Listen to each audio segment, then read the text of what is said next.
நீங்க ஒரு health insurance எடுக்க போறீங்க. அது HDFC எர்கோவா தான் இருக்கணும்னு ஆசைப்பட்டீங்க அப்படின்னா, இந்த வீடியோ கண்டிப்பா பாருங்க. நீங்க வேறக்கன்னே இந்த இன்சூரன்ஸ் பாலிசி எடுத்து வச்சிருக்கீங்க. அதாவது HDFC எர்கோ வச்சிருந்தா கூட கம்பல்சரி பாருங்க.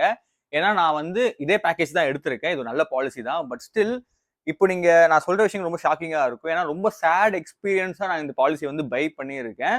Even though it's a good policy. நான் சொல்றது புரியலல்ல?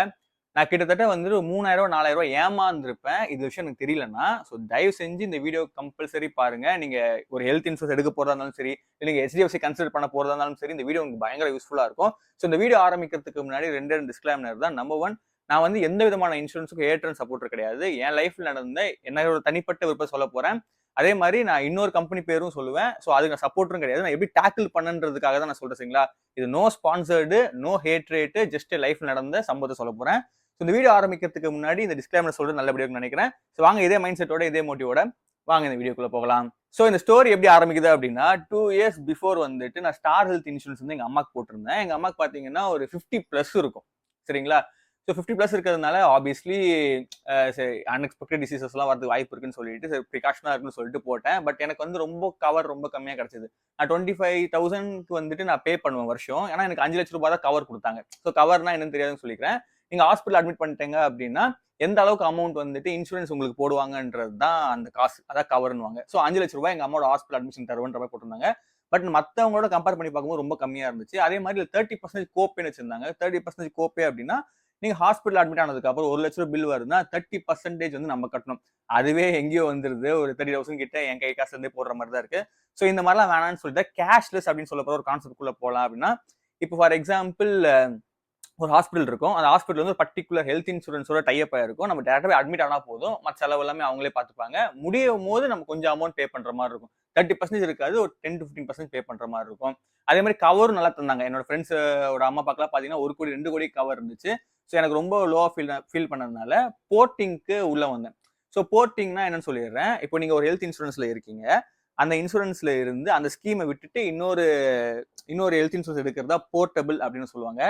ஸோ நீங்க யோசிக்கலாம், அதான் வேறக்கனே ஒன்று இருக்குல்ல, பிடிக்கலாம் விட்டுட்டு இன்னொன்று போய்க்க வேண்டியது தானே அப்படி சொல்லிட்டு. அப்படி கிடையாது. ஃபார் எக்ஸாம்பிள் இப்போ நான் ஸ்டார் ஹெல்த்ல போட்டப்போ வெயிட்டிங் பீரியட் ஒன்று இருக்கு. ஏன்னா இண்டிவிஜுவலா தானே போட்டேன். ஆஃபீஸ் வந்து போட்டீங்கன்னா வெயிட்டிங் பீரியட் கிடையாது. பட் நான் இண்டிவிஜுவலா போட்டதால வெயிட்டிங் பீரியட் இருக்கு. ப்ரீ எக்ஸிஸ்டிங் டிசீஸ் அப்படின்வாங்க. ஏற்கனவே எங்க அம்மாக்கு சுகர் இருக்கு அப்படின்றதுனால அது 3 இயர்ஸ் வெயிட்டிங் பீரியட் போட்டிருந்தாங்க. அதுல 2 இயர்ஸ் கம்ப்ளீட் ஆயிடுச்சு. சரிங்களா? நான் இப்போ புதுசா ஒரு ஸ்கீம் எடுத்தேன்னா மறுபடியும் நான் 3 வருஷம் வெயிட் பண்ற மாதிரி இருக்கும். அதுக்கு பதிலா நான் போட் பண்ணேன் அப்படின்னா அந்த 2 வருஷம் வச்சிருந்தேன்ல அப்படியே இல்ல போட் ஆயிடும். நான் இங்க 1 வருஷம் வெயிட் பண்ணா போதும். இது கொஞ்சம் புரியலன்னா திருப்பி பாருங்க, உங்களுக்கே புரிஞ்சிரும். சரிங்களா? ஸோ இந்த கான்செப்டுக்காக தான் நான் வந்துட்டு HDFC எர்கோ வந்து எடுக்கதா ஐடியால இருந்தேன். ஏன்னா நல்லா இருந்துச்சு. அதுல முக்கியமா ஆப்டிமா செக்யூர் பிளஸ்ன்னு ஒன்று இருந்தது.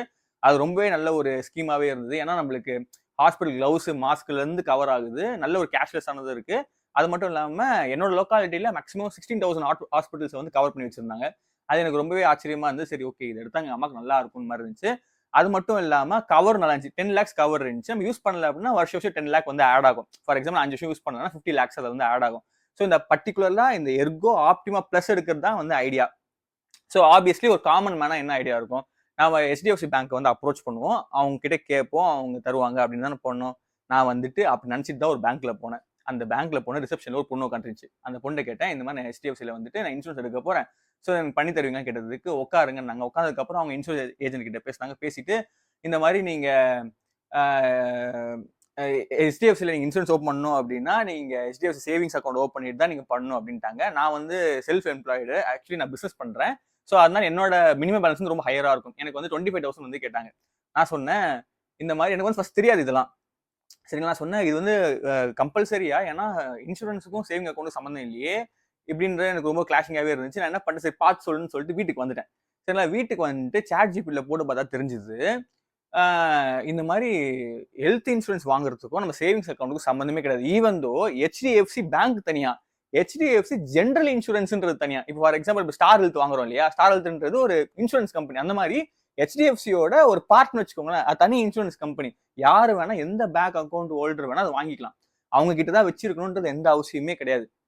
இதை கன்ஃபார்ம் பண்றதுக்கு நான் ChatGPTல பார்த்துட்டேன். ஏன்னா ChatGPT சில சமயம் தப்பா சொல்லும். சரிங்களா? அதனால நான் நேரா போய் இன்னொரு பிரான்ச் விசிட் பண்ணேன். விசிட் பண்றப்போ நான் அவங்க மேனேஜரே பார்த்துட்டேன். அவங்க மேனேஜர் வந்து நல்லா விளக்குன மாதிரி சொன்னாரு. சரிங்களா? என்னன்னா நீங்க சேவிங்ஸ் அக்கௌண்ட்லாம் கிரியேட் பண்ண தேவையில்ல. அது வந்துட்டு அவரே சொன்னாரு. நான் போய் சொல்ல அவரே சொன்னாரு. என்னன்னா பேங்க் வந்து அக்கௌண்ட்ஸை புஷ் பண்றதுக்காக, அதாவது சேவிங் அக்கௌண்ட் ஓப்பன் பண்ண ஒரு டார்கெட் வச்சிருப்பாங்களா, அதை புஷ் பண்றதுக்காக வந்துட்டு பண்ணுவாங்கன்னு அவரே வெளிப்படையா சொன்னார். சரிங்களா, நாகரிகம் கருது ரெக்கார்டிங் நான் வெளில சொல்ல. ஓகே, அது மீன் நான் வெளிப்படையா போடல, நான் உங்ககிட்ட சொல்றேன். ஸோ பண்ணதுனால எனக்கு வந்து ஐடியா கிடைச்சது. அவர் என்ன பண்ணாருன்னா 2 கான்டாக்ட் கொடுத்தாரு. 2 கான்டாக்ட்ல நான் வேற ஒரு HDFC போனேன் தெரியுமா, அதே ஃபோன் நம்பர் திருப்பி கொடுத்தாரு. அவருக்கு இப்போ கால் பண்ணி கேட்டா, அதெல்லாம் தேவையில்ல ப்ரோ, நீங்க வந்துட்டு நார்மலா ஓப்பன் பண்ணிக்கலாம், அதெல்லாம் நம்மளே பண்ணிக்கலாம் அப்படின்னாரு. ஆனா அவர் தயக்கமா தான் சொன்னாரு. சரிங்களா, அதுக்கப்புறம் அவர் இன்னொரு இன்சூரன்ஸ் கம்பெனி வந்து டைப்ல இருந்துச்சு, அது எனக்கு பிடிக்கல, அது வேணாம்னு சொல்லிட்டு HDFC எடுத்துக்கிறேன்னு சொல்லிட்டு வந்துட்டேன். வந்துட்டு அமௌண்ட்லாம் ரெடி பண்ணிட்டு கால் பண்றேன், அவர் மறுபடியும் குண்டு தூக்கி போறாரு. என்னன்னா, அதாவது இந்த இன்சூரன்ஸ் ஏஜென்ட் இப்போ சொல்றேன், அந்த மேனேஜர் எனக்கு லிங்க் கொடுத்தாரு இல்லையா, அவரு இந்த மாதிரி ப்ரோ நீங்க எல்லாமே ஓகே தான் உங்களுக்கு, ஆனா உங்களுக்கு வந்துட்டு சேவிங் அக்கௌண்ட் ஓப்பன் பண்ணணும், அது 25,000 பேலன்ஸ் நீங்க மெயின்டைன் பண்ணணும். இது இல்லாம நான் கேட்ட ஆப்டிமா செக்யூர் பிளஸ் அவங்க தரல, HDFCயோட எர்கோ ஆப்டிமா செக்யூர் பிளஸ் எனக்கு தரல. அதுக்கு பதிலாக செக்யூர்னு ஒரு ஆப்ஷன் இருந்துச்சு, அது பேசிக் பிளான், அதுதான் தருவேன்ற மாதிரி சொல்லிட்டாங்க. இல்ல பெரிய டிஸ்அட்வான்டேஜ் என்னன்னா, அது 10 லட்ச ரூபா கவர் வருதா, அந்த 10 லட்ச ரூபா கவர் அடுத்த 4 வருஷத்துக்கு தான் ஆட் ஆகும். ஃபார் எக்ஸாம்பிள் எங்க அம்மாவுக்கு 4 வருஷத்துக்கு மட்டும் தான் 40 lakhs ஆட் ஆகும். அதுக்கப்புறம் அந்த 40 lakhs மட்டும் தான் கவர்ல இருக்கும். சரிங்களா, அதுக்கப்புறம் ஹாஸ்பிட்டல் பில் ஆச்சுன்னா நான் தான் பாத்துக்கணும். இப்போ ஆப்டிமா பிளஸ்ல வருஷம் வருஷம் ஆட் ஆகும். புரியுங்களா, ஃபர்ஸ்டே ஒரு டிராபேக். ஸோ இது வந்து கொடுக்க மாட்டேன் அப்படின்ட்டாங்க. நான் வந்துட்டு சேவிங்ஸ் அக்கௌண்ட் ஓப்பன் பண்ணுமா, 25,000 பேலன்ஸும் மெயின்டைன் பண்ணணுமா பிசினஸ் அக்கௌண்ட் அப்படின்றதுனால, இது இல்லாம எனக்கு கேட்ட பாலிசி தர மாட்டாங்களா. நான் வந்து 15 மினிட்ஸா சொல்றேன், இங்க பாருங்க இது கிடையவே கிடையாது. நான் ஸ்கிரீன்ஷாட் அட்டாச் பண்றேன், ரெக்கார்டிங் போடல, பட் நான் எவ்வளவு நேரம் பேசினேன் அப்படின்றத போடுறேன். நான் கிட்டத்தட்ட சொல்லிக்கிட்டே இருக்கேன், ப்ரோ நீங்க சொல்றதெல்லாம் ரொம்ப தப்பு, இப்படி கிடையவே கிடையாது, ஒரு பாலிசியே கிடையாது. நீங்க வந்துட்டு சேவிங் அக்கௌண்ட் ஓப்பன் பண்ற ஃபர்ஸ்டே கிடையாது. ரெண்டாவது நீங்க அந்த பிளஸ் போட்டு தரேன்னு சொன்னீங்க, இப்போ அதுவும் போட்டு தர மாட்டேன்னு சொல்றீங்க. சொன்னதுக்கு பேக் எண்ட்ல அப்படிதான் ப்ரோ சொல்றாங்க, சிஸ்டம் ஏத்துக்கவே மாட்டேங்குது அப்படின்ட்டாங்க. எனக்கா பயங்கர ஷாக்கு, என்னடா எப்படி சொல்றாங்க அப்படின்னு சொல்லிட்டு. அதுக்கப்புறம் நான் அவர்கிட்ட டேட்டாவே கேட்டேன், உங்களுக்கு ஏதாவது டார்கெட் ஏதாவது இருக்கான்னு கேட்டது, இல்ல நான் வந்து இன்சூரன்ஸ் ஏஜென்ட், எனக்கு வந்து இன்சூரன்ஸ் தான் டார்கெட்டே தவிர சேவிங் அக்கௌண்ட் டார்கெட் இல்லை. அப்பயே நீங்க தயக்கப்படுறீங்கன்னு கேட்டா, அதுக்கப்புறம் தான் அவர் ரிவீல் பண்றாரு என்னன்னா, லைக் பேங்க் மூலியமா ரெஃபரல் வந்தா பேங்க்ல அக்கௌண்ட் கிரியேட் பண்ணி தான் பண்ணும். ஃபார் எக்ஸாம்பிள் இப்போ நான் HDFC வந்து அப்ரோச் பண்ணதுனால அவங்களோட இன்சூரன்ஸ் எடுக்கிறதுக்கே தனி கம்பெனி தான், இவன் தனி கம்பெனி தான், அதுக்கு என்ன ரெஃபர் பண்ணிருக்காங்களாம்.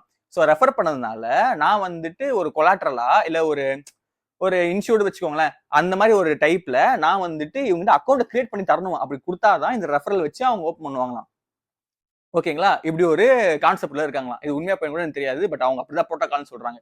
சரிங்களா, அதுக்கப்புறம் நான் கேட்டேன், சரி நான் இப்போ HDFC மூலியமா வரல, இப்போ நீங்க யார் அப்படின்னு கேட்டதுக்கு, இல்ல நான் வந்து direct HDFC Ergo insurance agent அப்படின்ட்டாங்க. நான் வந்து தனி கம்பெனி, நான் டைரக்ட் ஏஜென்ட் அப்படின்னாங்க. அப்போ நான் உங்க டேட்டாவே அப்ரோச் பண்றேன் அப்படின்னா, இல்ல நீங்க அப்பெல்லாம் பண்ணக்கூடாது, நீங்க அவங்க மூலியமா தான் வரணும். நான் வந்து தெளிவா சொல்றேன், அவர் மூலியமா வந்ததுனால நீங்க வேணாம்னு சொல்றீங்க, நீங்க வந்து டைரக்ட் ஏஜென்ட்னு சொல்றீங்க. சரி இப்போ அவர் கட் பண்ணி விட்டுருவோம், நீங்க வந்து எனக்கு இன்சூரன்ஸ் போடுங்க அப்படின்னு சொன்னா போட மாட்டேன் அப்படின்னு சொல்லிட்டாரு. ஸோ எண்ட் ஆஃப் த டே என்ன அப்படின்னா, அவங்களுக்கு சேவிங் அக்கௌண்ட் ஓப்பன் பண்ணி அவங்க டார்கெட் வந்து முடிக்கணும். It is worst. இது புரோட்டோகாலமே இருந்தாலுமே இது வந்து ஒரு கேவலமான ஒரு விஷயம். யோசிச்சு பாருங்க, ஒருத்தன் வந்துட்டு தன்னோட அம்மா அப்பாவோட லைஃப் செக்யூர் பண்ணதான் இன்சூரன்ஸ் போடவே வரான். அதுவே ஒரு 35,000 40,000 வருது வருஷத்துக்கு. அது இல்லாம 25,000 ரூபாய் கொடுத்தா மினிமம் பேலன்ஸ் மெயின்டைன் பண்ணணுமா. அதை இன்னொருத்தமா சொன்னாங்க சிரிப்பு இதுல, நான் இருக்கிறது வந்துட்டு சென்னையில ஒரு ஏரியா, அங்க இருந்து ரொம்ப லாங்கா பூந்தமல்லியில அக்கௌண்ட் ஓப்பன் பண்ண சொல்றாங்க. அங்கதான் வந்து பிசினஸ் அக்கௌண்ட் 5,000 ரூபீஸ் பண்ணுவாங்க. நான் சொன்னேன் அப்படி ஓப்பன் பண்ணிட்டேன், க்ளோஸ் பண்றதுக்கு முன்னாடி அங்கதான் போகணும் அப்படின்னு. ஒத்த கால நிக்கிறாங்க. மட்டமான ஒரு இன்சூரன்ஸ் ஏஜென்ட் நான் பார்த்ததுலே. சரிங்களா, அந்த மாதிரி போயிட்டு இருந்தது. அது வந்து வேஸ்ட் ஆக்சுவலி சொல்ல போனோம் அப்படின்னா. இந்த மாதிரி ஒரு பாலிசியே கிடையாது. நெக்ஸ்ட் டைம் நீங்க யாராவது வந்துட்டு HDFC எர்கோ போட போறீங்க அப்படின்னா, தயவு செஞ்சு HDFC பேங்க் மூலியமா போவாதீங்க. அப்படி போறதுனாலும் பிரச்சனை கிடையாது. போனீங்க அப்படின்னா நீங்க அக்கௌண்ட் ஓபன் பண்ணாதான் தருவாங்க அப்படின்னா நீங்க அப்படியே டினே பண்ணிடலாம். அவங்க அபிஷியல் வெப்சைட்லயே HDFC எர்கோக்கு எந்த விதமான அக்கௌண்ட் நீங்க வச்சிருக்கணும்ன்ற, HDFC அக்கௌண்ட் வச்சிருக்கணும்ன்ற எந்த அவசியம் இல்லைன்னு சொல்லி எக்ஸப்ஷனே போட்டிருக்காங்க. நான் வேணா ஸ்கிரீன்ஷாட் போட்டு வரேன். சரிங்களா, சோ தேவையில்ல, போகவே தேவையில்ல. சரிங்களா, அப்புறம் நான் வந்து அவரோட மேனேஜருக்கு கால் பண்ணி, ப்ரோ இந்த மாதிரி சொல்றாரு, நீங்க எனக்கு கேட்டு வாங்க அப்படின்னா 15 நிமிஷம் கழிச்சு சொல்றாரு, ப்ரோ நீங்க வந்து HDFCல சேவிங் அக்கௌண்ட் வச்சிருப்பீங்கன்னு நினைச்சேன். எப்படி பாருங்க, வேற இன்சூரன்ஸ் ஏஜென்ட்டே குழப்பத்துல இருக்காரு. அவர் ஒண்ணு பதமா தான் பேசினாரு, அவருக்கு பாலிசின்னு தெரியல, ஒன்னும் தெரியல. சரிங்களா, அதுக்கப்புறம் வந்துட்டு இவர் சொல்றாரு, இல்ல நீங்க வந்து நான் வந்து சேவிங்ஸ் அக்கௌண்ட் வந்து நீங்க HDFCல வச்சிருக்கீங்கன்னு நினைச்சுதான் சொன்னேன், இல்ல நீங்க ஓப்பன் பண்ணி தான் ஆகணும் அப்படின்ட்டாங்க. நான் சொன்னேன் இது ரொம்ப தப்பா இருக்கு, சரி வேணா பரவாயில்ல விட்டுட்டேன். அதுக்கப்புறம் நான் கேட்டேன், இப்ப நான் டேரக்டா பண்ண எப்படி பண்ணுன்னு கேட்டதுக்கு, இல்ல அது நீங்க தான் வந்துட்டு மார்க்கெட்ல தேடிக்கணும் அப்படின்ட்டாரு. எது HDFCயோட ஓன் ஹெல்த் இன்சூரன்ஸ், அவங்க சப் கம்பெனியோட ஹெல்த் இன்சூரன்ஸுக்கு யார பார்க்கணும்னு நீங்களே சொல்ல மாட்டீங்க. ஓகேங்களா, இது ரொம்ப சிரிப்பா இல்ல, அதாவது அப்பாவுக்கு பையனே உதவி பண்ணாத கதை தான். உங்களோட சப் பிராண்டுக்கு நீங்களே வந்துட்டு என்னன்னு சொல்ல மாட்டீங்க. சரி விட்டு தொலைன்னு சொல்லிட்டு, இது எவ்வளவு பெரிய சிரிப்பா இருக்குன்றத பாத்துக்கோங்களேன். எனக்கு சுத்தமா வந்து இதுல உடன்பாடே கிடையாது. அதனால டோட்டலா கட் பண்ணிட்டு யூடியூப்ஸ்ல வீடியோ பார்க்க ஆரம்பிச்சேன். ஆனா ஓப்பனாவே சொல்றேன், இந்த மாதிரி ஒரு நான் வந்து ஒரு ட்ரஸ்ட் இஷ்யூ எனக்கு இருக்கு. எனக்கு என்னன்னா, இந்த மாதிரி பணம் விஷயத்துல நான் ஒரு பிசிக்கலா ஒரு பேங்க பார்த்தா தான் அங்க ஃபினான்ஸ் டிரான்சாக்ஷனே பண்ணுவேன். என் யூடியூப் சேனல்ல பார்க்க தெரிஞ்சு ஃபினான்ஸ் வீடியோ தான் போட்டுருக்கேன். நானும் ஒரு பிகினர் தான். எனக்கு ஒரு இன்செக்யூரிட்டி இருக்கு. அதனால என்ன பண்ணுவேன்னா, இப்போ ஒரு டிமேட் அக்கௌண்ட் ஓப்பன் பண்ணா கூட அந்த பேங்க் ரிலேட்டடா ஃபார் எக்ஸாம்பிள் இப்போ ஐசிஐசி டிமேட் ஓப்பன் பண்ண போறேன்னா, அங்க ஐசிஐசி பேங்க் இருக்கான்னு பார்ப்பேன். ஏன்னா நாளைக்கு நான் டேரக்டா அப்ரோச் பண்ணேன். மெயில் கான்வர்சேஷன் பெருசா பிடிக்காது. ஸோ அதனால பார்க்கணும் அப்படின்னு சொன்ன மாதிரி தான் நான் வந்து வருவேன். ஓகேங்களா? ஸோ அந்த மாதிரி தான் HDFC பேங்க்கு போனேன். பட் ஓப்பனா சொல்றேன், அந்த பிசிக்கல் பேங்கே வந்து ஒர்த்லெஸ் ஃபார் இன்சூரன்ஸ். ஏன்னா ரெஃபரே பண்ண மாட்டேன்றாங்க. எப்படி பண்ணணும்னு சொல்றாங்க. அதுக்கு காசு அமௌண்ட் கேட்கறாங்க. இது வந்து வேஸ்ட். அலைடு கம்பெனிக்கே இது வந்து வேஸ்ட். சரிங்களா? இது அவங்க புரோட்டோகால் கூட வச்சுக்கலாம். இந்த புரோட்டோகால் எனக்கு தெரிஞ்சு ஃபேர் இல்ல. இந்த ஃபேர் இல்லைன்னா கீழே கமெண்ட் செக்ஷன்ல தைரியமா கமெண்ட் பண்ணுங்க. உங்களுக்கு ஏதாவது இந்த மாதிரி நடந்துச்சு அப்படின்னா அதையும் போடுங்க. சரிங்களா? ஸோ இந்த மாதிரி இருந்துச்சு. இந்த மாதிரி ஆனதுக்கு அப்புறம் நான் என்ன பண்ணேன், யூடியூப்ல வீடியோ பார்க்க ஆரம்பிச்சேன். யூடியூப்ல நிறைய பேர் வந்துட்டு 2 பிளாட்ஃபார்ம் வந்து ரெக்கமெண்ட் பண்ண ஆரம்பிச்சாங்க. ஒன்னு பாத்தீங்கன்னா டிட்டோ, இன்னொன்னு பாத்தீங்கன்னா பாலிசி பசார். சரிங்களா? நான் மறுபடியும் சொல்றேன், இது ரெண்டுத்துக்கும் நான் ப்ரொமோட்டர் கிடையாது. யோசிக்கலாம், என்னடா இவ்வளவு தூரம் கழுவி ஊத்திட்டு இப்ப பண்ண போறேன் அப்படின்னா, நோ நோ நோ நோ. நான் இந்த ரெண்டுத்துக்குமே ப்ரமோட்டரே கிடையாது. நான் இந்த ரெண்டுத்துக்குமே கிடையாது. ஜஸ்ட் நான் லைஃப்ல இந்த எக்ஸ்பீரியன்ஸ் சொல்றேன். சரிங்களா? டிட்டோக்கும் பாலிசி பசாருக்கும் நான் போறேன். டிட்டோ வந்து போன் எடுக்கல. ஏன்னா அவங்க வந்துட்டு ஷெட்யூல் கால் பண்ணிட்டு தான் பண்ணுவாங்கன்றதுனால நான் எடுக்கல. என்னோட போட்டிங் பாலிசிக்கும் டைமும் லேட் ஆகுது. ஏன்னா 45 டேஸ்க்குள்ள போனேன். எனக்கு ஆல்மோஸ்ட் 30 டேஸ் முடிஞ்சிருச்சு. அதனால பாலிசி பசாருக்கு கால் பண்ணேன். பாலிசி பசார்ல தான் எனக்கு பயங்கர ஷாக்கிங் இருந்துச்சு. என்னன்னா போன் கால் எடுத்துட்டு நான் இந்த மாதிரி சொல்றேன் பாலிசி பசார் ஏஜென்ட் கிட்ட, நான் இந்த மாதிரி HDFC ஆப்டிமா கேர் தான் சொல்றேன். இந்த ஏன்னா பண்ண முடியாது சொல்லிட்டாங்க இல்லையா பிளஸ், அதனால ஆப்டிமா கேர் கொடுப்பீங்கன்னு கேட்டதுக்கு வெயிட் பண்ணுங்க நான் செக் பண்ணி சொல்றேன்னு பார்த்தா அவர் சொன்னாரு, உங்களுக்கு ஆப்டிமா கேர் பிளஸ் வந்துட்டு ஓகே ஆயிடுச்சு, சாங்ஷன் ஆயிடுச்சு அப்படின்றாரு. எனக்கு வந்து பயங்கர ஷாக்கு. யார் வந்து தரமாட்டேன்னு சொன்னாங்களோ, HDFCயோட ஓன் ஏஜென்ட் அவர் கம்பெனியோட பாலிசியை தரமாட்டேன்னு சொன்ன இடத்துல நான் கேட்ட பாலிசி அவர் கொடுத்துட்டாரு. பிளஸ் பாலிசி பசார்ல அந்த பிளஸ் பாலிசி எனக்கு கொடுத்துட்டாரு. ரெண்டாவது HDFC இன்சூரன்ஸ் எனக்கு சொன்ன காசு என்ன, minimum balance 32,000. Optima care normal பாலிசிக்கு எனக்கு கொடுத்தது வந்து 36,700. ஓகேங்களா? இப்போ அந்த 25,000 கூட விட்டுருங்க. அவர் சொன்ன பாலிசி ரேட் என்ன 36,000. நான் சொன்ன ஸ்கீமே அது கிடையாது. ஆக்சுவலி ஃபர்ஸ்ட் ஆஃப் ஆல் சொல்ல போனோம் அப்படின்னா அதுக்கே 36,000. இங்க நான் கேட்ட பாலிசி பிளஸ் ரொம்ப அட்வான்டேஜோட இருக்க பாலிசி எனக்கு வெறும் 33,000. இங்க இருந்து இங்க வர்றது 3,000 ரூபாய் கம்மி ஆயிடுச்சு. சரிங்களா? அதே மாதிரி நான் இன்னும் வெப்சைட் செக் பண்ணி பார்த்தப்போ நீங்க டைரக்டா HDFCயோட ஜெனரலுக்கே நீங்க போயிட்டீங்க அப்படின்னா, ஆஃபீஸ் கண்டுபிடிச்சு போயிட்டீங்க அப்படின்னா 28,000 தான் ஆகுமா. ஓகேங்களா? இப்போ நான் வந்து அந்த இது ட்ரை பண்ணேன். ஆனா எங்கேயுமே அது அவைலபிள் கிடையாது. அந்த சர்வீஸே அவைலபிள் கிடையாது. எங்க பார்த்தாலுமே ஏஜென்ட் மூலியமா தான் போகுது. பட் வெல் அண்ட் குட்னு வச்சுக்கோங்களேன். உன்னோட ஓன் கம்பெனி ஏஜென்ட் கிட்ட நீ போனாலுமே 36,000 தான் காட்டுறாங்க. புரியுதுங்களா சொல்றது? அந்த 28,000 கண்ணிலே காட்ட மாட்டாங்க. எப்படி வந்து கார்ல 3 வேரியன்ட் வச்சிருப்பாங்கல்ல, பேசிக், இன்டர்மீடியட், அட்வான்ஸ் மாதிரி. பேசிக் தள்ளவே மாட்டாங்க. அட்வான்ஸ், இன்டர்மீடியட் சுத்திட்டு இருப்பாங்க. சோ அந்த மாதிரி வச்சுட்டாங்க. எனக்கு லிட்டரலி இப்ப யோசிச்சு பாருங்களேன், ஒரு தேர்ட் பார்ட்டி அவன் கமிஷன் போய் எனக்கு 3,000 ரூபாய் கம்மியாகுது. இவன் டைரக்ட், ஆனா இவன் எனக்கு 36,000 பிளஸ் 25,000 வந்து எனக்கு அக்கௌண்ட். யோசிச்சு பாருங்களேன், எனக்கு கிட்ட எவ்வளவு அமௌண்ட் நான் சேவ் பண்ணியிருக்கேன். நான் ஒரு லிட்டரலி சொல்ல போனா ஸ்கேம் மாதிரி இருக்குல்ல, பொலைட்லி பாலிசியில இருந்தாலுமே ஒரு ஸ்கேம் மாதிரி இல்ல. ஸோ நீங்க நெக்ஸ்ட் டைம் நீங்க வந்து ஒரு HDFC பாலிசி எடுக்க போறீங்க அப்படின்னா, என்னோட சஜஷன் இது. நான் வந்து பாலிசி பசார்ல எடுத்தேன். ஆனா அதுலயும் கொஞ்சம் நச்ச வேலைலாம் இருக்கு. பட் இந்த மாதிரி ட்ரை பண்ணுங்க. அவங்க சொல்லிட்டாங்கன்றதுக்காக அதை அட்டன் பண்ணாதீங்க.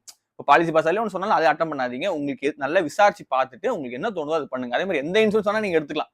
சரி, இதுதான் எடுக்கணும்னு நான் சொல்ல. நான் எர்கோ ஏன் சொல்றேன் அப்படின்னா, இப்போ நிறைய பேர் வந்துட்டு நிவா புவாவா இல்லைன்னா வந்துட்டு HDFC எர்கோவான்னு அந்த டிபேட்ல இருந்ததுனால நிறைய பேர் எர்கோக்கு வந்து மூவ் ஆகிறாங்க. நிறைய விஷயங்கள் இருக்கிறதால தலைவலி இல்லாத ரீஇன்வெஸ்ட்மெண்ட்லாம் கிடைக்கும் இல்லைன்றதால போறாங்க. ஸோ எனக்கும் பேசிக்கலா அப்படிதான் இருந்துச்சு. ஸோ நெக்ஸ்ட் டைம் நீங்க ஒரு HDFC எர்கோ எடுக்க போறீங்க அப்படின்னா, நீங்க பேங்க் அப்ரோச் பண்றது தேர்ட் பார்ட்டி அப்ரோச் பண்ண நல்லது. ஆனா ஒன்ஸ் பேங்க் போயிட்டு பாருங்க, ஒரு நல்லவனுங்க இருக்கலாம். நான் போன இடத்துல அப்படி இருந்திருக்கலாம். நான் லொகேஷன்லாம் சொல்ல இந்த பேங்க் தான் போகணும், அந்த பேங்க் தான் போகணும். ஆனா சொல்லி வச்ச மாதிரி எல்லாம் இதான் பண்றாங்க. எனக்கு தெரிஞ்சு HDFC டேரக்டா நீங்க ஜென்ரல் போனாலுமே, ஐ மீன் அந்த இன்சூரன்ஸ் கம்பெனி டேரக்டா போனாலுமே தான் நடக்கும்னு நினைக்கிறேன்.